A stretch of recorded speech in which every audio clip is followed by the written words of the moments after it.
Mega love shout out po tayo dyan, guys. So ito na nga po ang ating adobong pata. Oh. So ito pong pata na to ay pinalambot mo natin yan sa pressure cooker na may tubig at asin, laurel, paminta, betchin. Tapos saka po natin siya ginisa sa bawang, sibuyas, at kamatis. At nilagay po natin siya ng pineapple. You know, the pineapple will subside po ng mga, lalo po yung mga high blood ang po natin dyan. Katulad po natin. So, ito po ay na-pressure cooker po natin ng mga 1 oras. As you can see, guys, tignan po yung balat. So, malambot. So, ayun na nga po, tayo po ay naglaga po ng egg.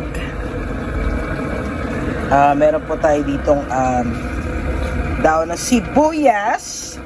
At ang ating calamansi sili. O, diba? So, ayun na nga. Ayun na nga. At malambot na nga po. So, we can add the egg. Eggs pala. You know the eggs.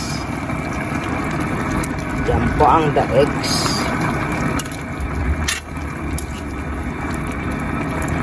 You know the eggs, para po maglasa po ang ating lasa ng po ng ating adobong paksiw. O, diba? Then, we can add ang ating onions.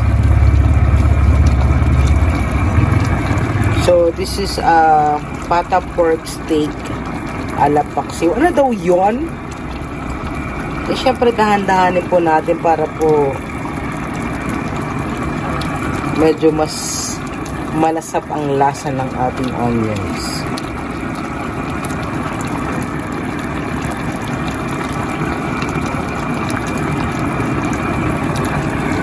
So, ating lang pong ikot-ikot ang ating sibuyas.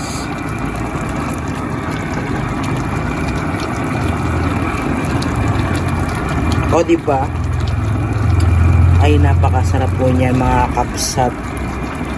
At hindi lang po natin siya nakunan po ng complete full video. So, lagyan po natin siya ng paminta pa. Ay, naku!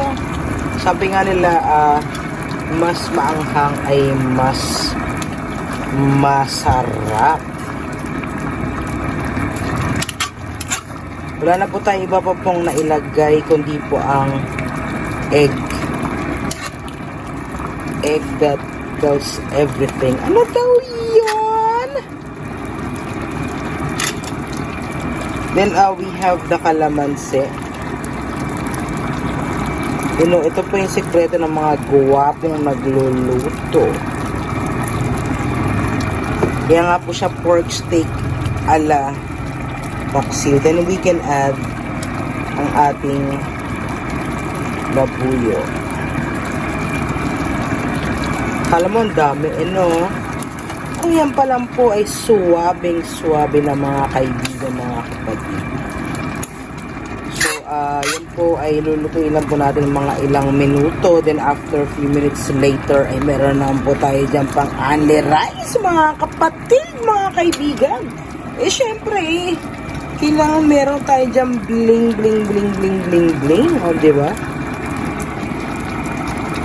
Sabi nila, bling, bling, bling, bling.